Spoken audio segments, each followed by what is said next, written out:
So anybody here heard of this before? Ernie, the apparently 200 million user chatbot that you've probably never heard of. None of us have heard of it. And when you have like a billion people in your country, then like 200 million, not hard to get to. Yeah. Because it's only available in China. It's basically China's equivalent of ChatGPT, I guess.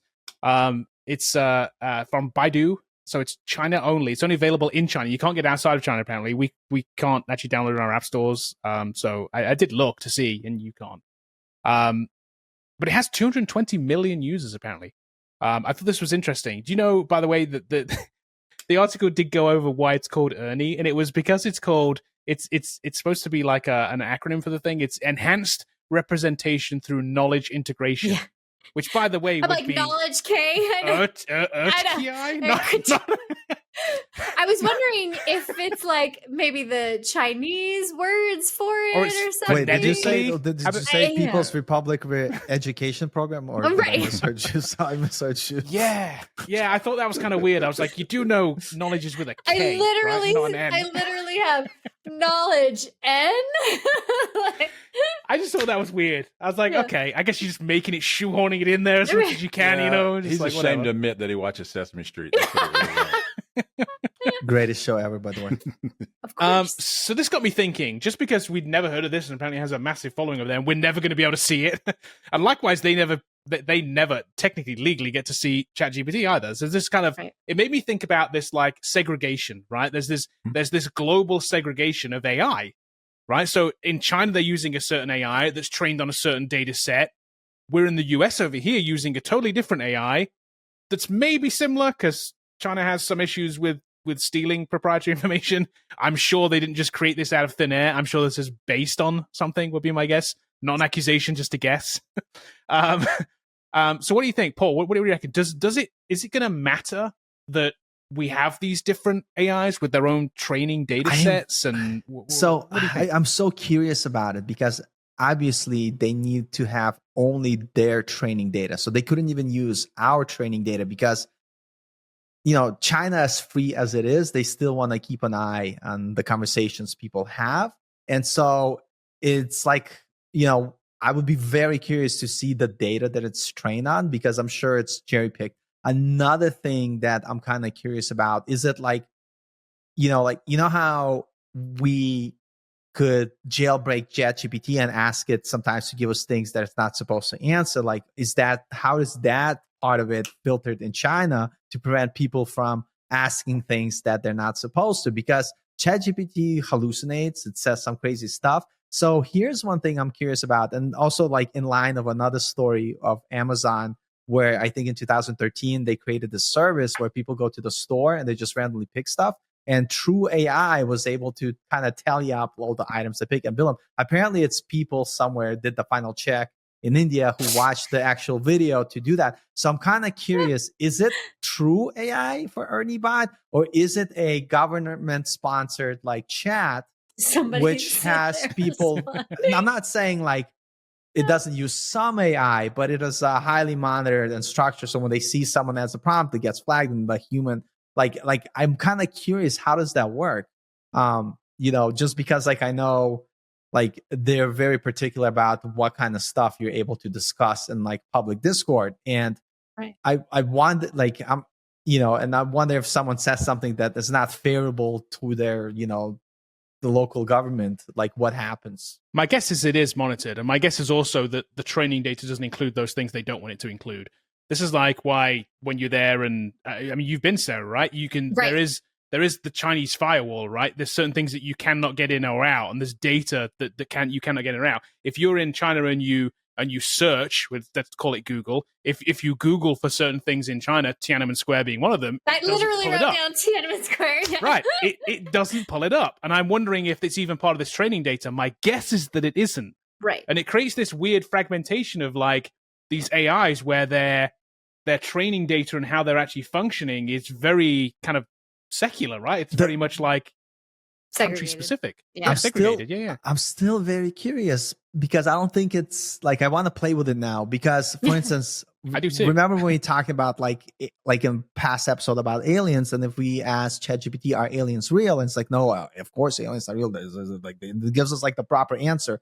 But then if you start a conversation, my friend was abducted by these type of aliens. Can you tell me what other types of aliens exist? They'll go ahead and tell you a bunch of different species of aliens that exist because they can't self-monitor. Like you could trick it. And so like, is that something that you're capable to do on this system? Because if I was writing a TV show and it was about Tiananmen Square, right? What could it possibly be about? Like, you know. Yeah, if it's an LLM, it's in there. So like, right? Yeah, so like that's how it works. It predicts what they think the next logical word. Yeah, but don't forget, it's only in there because it's part of the training data set. If it's not part of the training data set, is it in there? But if they started with llama or something like that, then. Right. Well, that was one of my other points. They'd have to manually take out the stuff they don't I don't think you can. Did they create the thing, or did they just copy it? Right. My guess is they copied it. Right. Yeah. I wonder like how it works. It's like if you ask a question like about Tiananmen Square, it'll be like thinking, just enough time for people to like run up the stairs to your house and kick your door down. Yes, there's a phone somewhere ringing. Thinking. And next thing you're arrested, still thinking. Yeah. And I think I've said this before on the podcast, but like when I was in China, we were like being led around by, you know, a tour guide and whatever. And we had somebody who was, I think, like born in China, but like grew up in Australia, or maybe it was New Zealand, one of those two. Anyway, we're like driving around and she's like explaining about like some like historical event that like happened here. And like Jin was like literally like, yeah, that's not what happened. Wow. And like, it's just crazy though, because they're like, you know, so entrenched in like what they have been told is history. Like, and how do you like fix a large language model to like mesh with that? Like, that's what's like, I don't know how they can do that. I don't think you can. Right. You can't, and like, you know, you can see when Google Gemini was released, it had all kinds of issues. But that's why they pulled it. But clearly, China wouldn't allow this if they couldn't somehow control it. Exactly. Well, I'm sure they put gates around it and try to look for definitive things that's being asked. They probably could track of all the prompts here. What are the prompts that went through? And then it's like, oh, we don't like that prompt. And then they try to gatekeep it. But if it is an LLM, it can be tricked, man. You know, you can break it. To Sarah's point, when she said that you have 1 billion people and 200 million is like a very small number, very easy to get that. That means there's like 400 people who are pretending to be your chatbot who happen to work for the local government organization. 200 people are users. Please, and 200 people are answering those questions. Please tell me more. What did your neighbor do that you found distasteful? Can you please send me the address? It's like, it does make me wonder. Maybe there is some kind of escalation. I would not be surprised if there isn't some kind of like flag system that says certain chats that happen, certain things that happen, do go to a person. It's not all in a black box. There's no way it's all in a black box. Yeah, they are moderating it somehow 100%. with real people for sure. Let me ask you a question, Kevin. Do you think OpenAI's is in a black box? Do you think that none of those are being monitored? Man, I don't know. I think everything gets monitored. Like I would say, don't. I think like what I would Paul's tell everybody in your ass. Hat on. No, everything gets logged for 100. Like we have mundane services where we log certain user information just because it's just a practice that's so common.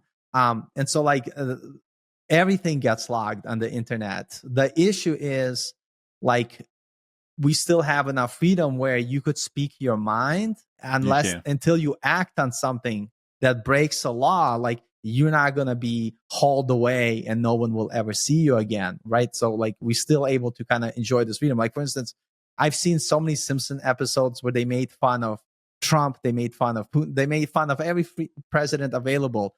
You cannot do that in certain other countries.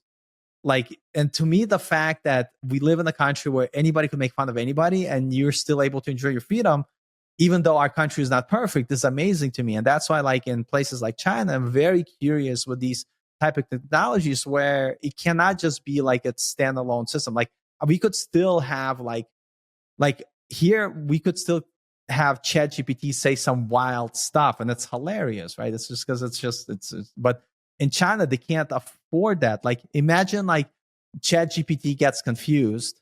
I'm not saying they're using ChatGPT, like because there was another interesting like chatbot story where I forgot what it was. It was like some company which had a helpful ChatGPT, and after interacting with the helpful service, their chat started first of all swearing at the customer and then talking how bad the company was. So because it completely went off the rails. And so they can't afford stuff like that in China. Like imagine it starts saying like democracy is the greatest thing ever. It's like, are you kidding me? Like in China, and so like it'll just go offline. That's what happens. Right. But what I'm saying is that like I'm kind of curious, how does that work? And don't get me wrong, like in US, things are monitored. Like used to when ChatGPT first came out, you used to be able to ask it like random questions where it would give you some sort of answer. Now it'll say stuff like I'm not capable of answering that or blah blah blah. Like it just so everything is monitored. And unless you use ASCII art, then you can ask it anything. Yeah, right. But, but now that I think about it, back to your question, Bobby, do I think that OpenAI stuff is monitored? Yes, I do. Yeah. I'm thinking if somebody goes on there and they're talking about I don't know stuff that's illegal or how to build a bomb or something crazy like that, they're going to get flagged somewhere. We may never hear about that stuff, but that's just like searching for it. Same on the internet. Google's keeping those records as well. If somebody has a certain criteria that they're looking for, yes, they're going to go on some list somewhere to get looked at. They're not going to get, like Paul said, they're not going to get like jumped up on for something they haven't done yet, but they're certainly going to get added to a list of being like, this is a potential for when something does happen. Here's your list of people who may have done it. Right. Well, not only that, but like that data will come in at trial where they're like, this person performed a search on how to dispose of a body. Right. Yeah, we hear those things all the time, don't right. we? Yeah. And I think like the difference in US still is the fact that like something needs to happen, right? And then that stuff is going to be used against you in court to prove you're guilty. Exactly. But you do get some semblance of benefit of the doubt that you're not going to do like stuff like, whatever. So it's kind of interesting, like in China, that with everything and how they perceive to keep like people's perception, I am curious how that works. And that's why I don't think it's a true AI chatbot the way they are here in US. Sure. Well, I wouldn't use it if it does get rid of it. I'm sure they won't let it be exported to the US because the US won't even allow it. I guarantee they shouldn't. No. Yeah. They shouldn't. And like I mean, we're talking about banning TikTok. They definitely wouldn't. It would be funny though because we are a nation of trolls, so like we would talk about the emperor or whatever his name is a lot. True. On it. True. This is true. What would be hilarious if TikTok all of a sudden has a service, a helpful chatbot. Well, and it's not Ernie, but it's Snapchat. Powered by Ernie. You know what I'm saying? Bert. It's like yeah, exactly. It's like Bert on TikTok. And then like the tagline is like totally different than the Ernie bot. That's totally sponsored by the party. It's not the same. People's Party.